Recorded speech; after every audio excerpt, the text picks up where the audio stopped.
And here I thought I was the crazy one. I thought Akito was a little crazy, or more crazy. I find someone more insane. Okay, I know I'm being cringe and all. Anyways, I'm here to give you guys a recap on the new episode of Fruits Basket, which is on the final season on episode 7 or episode 57 of the total number of episodes, you know? You know, 25 episodes in the first and second season, and the 7th episode up to in season 3 or the final season. Anyways, let's just get this started at the beginning. You know, Kyo, he ends up having this terrible nightmare of a certain situation, you know? We get to know to it that he did somehow have a connection to Toru's mother, you know? I don't know why, but it looks like to me she might have opened up to him. But whatever the case may be, he ends up seeing a nasty nightmare of a scene replay where his mother took her own life by, you know, jumping in front of a train, you know, that kind of thing. I don't want to have to get into such explicit information, but what else you want me to say? And Toru's mother, it looks like she got into an accident, but we don't know what kind of accident it is. It might be an automobile accident. Who knows? Whatever the case may be, it happened possibly when Kyo was a teenager or maybe a little older than that. While his real blood or biological mother died when he was very young, Toru's mother passed away when Kyo was around a teenager, you know? Just when Toru was in middle school, I believe, or high school, I don't know.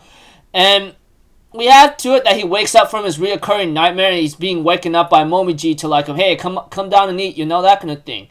Now, the rest of the episode after the opening is where we get to know more about Ren Soma. And oh my effing lord, I'm just like flipping my right now, wondering if this is really happening. So if anything else, let's just continue. We get to know more where Ren ends up talking to Shigure for a bit about Akira, how she loved him, how she came up to him and says, I know you, and Akira felt the same way after she was just a servant in the household, you know? It's kind of ironic, don't you think? She was the only one that came up to him, talked to him, and tried to comfort him, console him, go like, you know, you're mine, you know, let me help you. You know, all of you belongs to me, and I belong to you, kind of thing. I'm like, woman, are you serious? It's like, nah, girl, are you serious right now? Anyways, as the episode continues on, you know, there will be that time, like I said, or where it was revealed back then, where Ren would conceive Akito, you know, that kind of thing. And eventually she would, like, want this child be raised as a boy instead of a female, because otherwise how am I supposed to say it? Aborted or abandon it? Which I kind of feel like I want to puke right now, because I go like, then why did you go bang, bang then, if you know, I just want to vomit right now after realizing that, maybe because, like, she was, that Akira's giving all the attention to, Akira is giving all the attention to Akito, you know? Akito and Akira were having a nice time as father and daughter, but Ren doesn't see it that way. I'm like, oh, you motherfucking serious? Why don't you just go over there and try to be a mother? But she said, no, I don't want to. I'm like, girl, are you serious?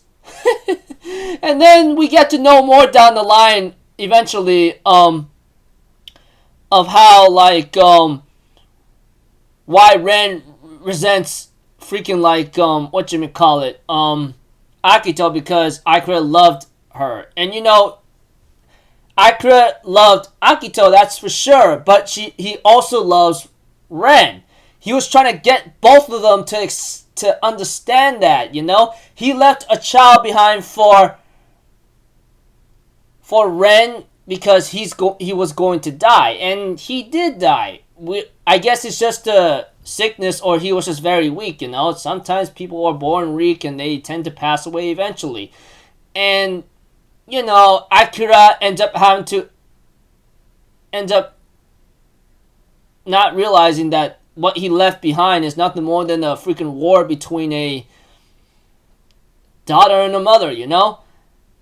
freaking Ren disses or mocks freaking Akito that you are nothing more than a toy, you know, you're nothing to Akira, and Akito tells Ren back like, well, you mocking about father's words, you know, you're unnecessary, you know, that kind of thing. Oh my gosh, you know, it was back and forth, and you know, when it came to like Akito trying to show off against her mother, you know, like how she has a lot of Zodiac family members and etc. But we all know what's happening. It's all starting to fall apart because of Akito's freaking like selfish actions, you know. We get to know more down the line about like you know, ever since like Akito feeling very, very upset, you know, of how like every Zodiac family member is leaving her, you know. It's really ironic. It's only started out with Kureno and then Momiji, you know. And then, you know, there was a scene, eventually, Akito talking to Kureno about why is everyone leaving her, you know, that kind of thing. I'm like, does it look like they even want to leave? Or after what you did, what makes you think they want to stay with you, you know, that kind of thing. Like, you guys remember, right? I mean, throughout the entire series of Fruits Basket, we get to see Akito's actions being a little, out of line. Not like something that's supposed to be forgiven right away, and all because of a simple trivial matter over something else, like oh, I love this person, oh, that person, I love this, and then, you know, etc.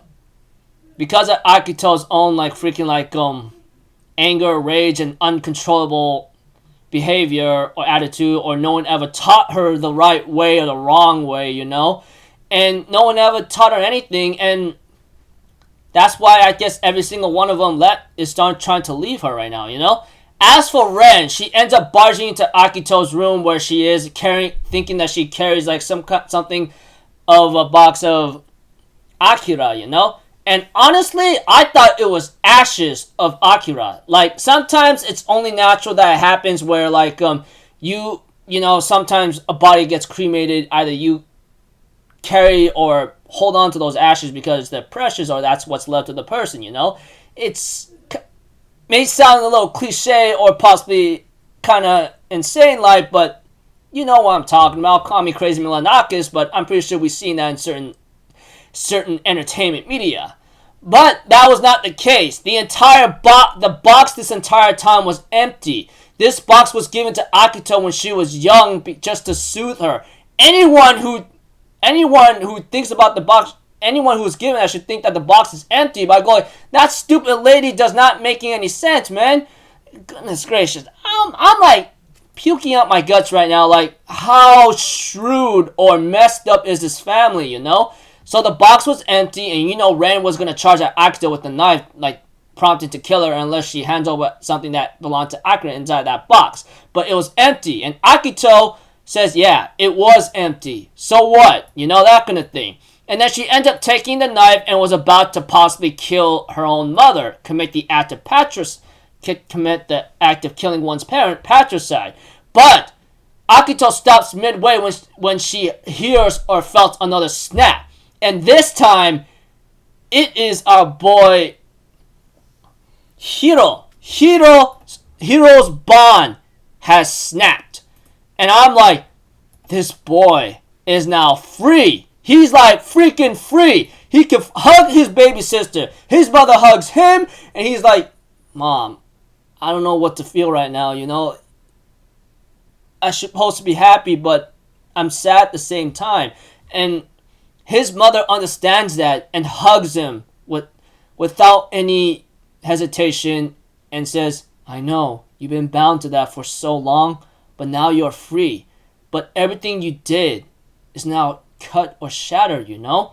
And Akito could only be in total shock right now, realizing another bond just snapped right now, you know? And we have to it that Akito leaves, etc. And we have to it that Akito talks to Kureno for a bit when Kureno tries to talk to Akito, you know? Like, hey, are you okay in a certain way? Okay, the way how it went, I shouldn't really be saying that in a simplified manner or something to joke about, but Akito ends up telling Kureno how that box, she didn't want to look at it anymore. She just kept it away, you know? and eventually she never understood why her world's starting to fall apart, you know? She doesn't understand that. And we have to it that, like, and that Akito blames everyone right now because no one ever taught me how to live right, you know? They only gave me this one way how to live, and they never taught me anything from right to wrong. So, the reason why Akito's like this, because no one actually taught her. No one actually helped her how to behave correctly. No one could even go up against her because they decided not to go against her. Akito's been like this because, you know, she never had any teachings of morals from right and wrong, you know, that kind of thing. And that's when Kureno tries to console her and help her out, saying, it's not too late. You can still start learning those things that you don't know or don't get. If you stay around this stinking environment, around the somas and the bonds, it's going to crush you. You're just going to be empty. And Akito ends up being upset and says, how the hell can I change? We're already past that point, huh? And we had to that Akito went mad. And I mean mad because she literally had the knife that she was going to stab her own mother with or commit the act of patricide and stabs Kureno in the back instead and says, you know, all your kindness and all this thing that you've been doing, why didn't you just leave me? Why didn't you abandon me, huh? Why couldn't you just do that and make me understand something, huh? And you're telling me to change my mind? What a load of filth you are.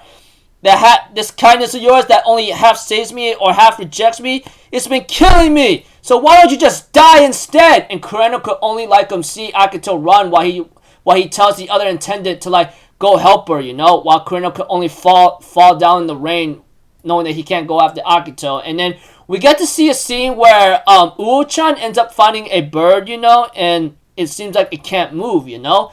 And we have to that the episode ends up with Kyo is gonna go out for a bit after eating Toru's food, you know. And Toru was about to say something, but it looks like to me the episode ends up with Kyo ends up going to listen, you know. And that's about it. And now, preview next episode. It is called I'm Disappointed in You. That title alone seems really sad, and I really hope hopefully we'll see some revelation about Kyo, you know, because when I was watching this episode today, I was scared out of my pants, okay? I was scared because last week's episode's ending was really concerning, and just seeing this episode playing, you know, it got me kind of loco in a certain way, or nuts and bolts, because who Ren really is. I'm like, Ren, what the living girl, what's wrong with you? Okay, I think Ren's more insane than Akito, etc. So that's really pathetic. And you know, Akito, she never had no love. No one taught her from right or wrong. The way I look at it, she never went to school. I go like, are you serious? You mean to tell me that she's been staying her butt in this house the entire time, not learning a dang thing? Are you?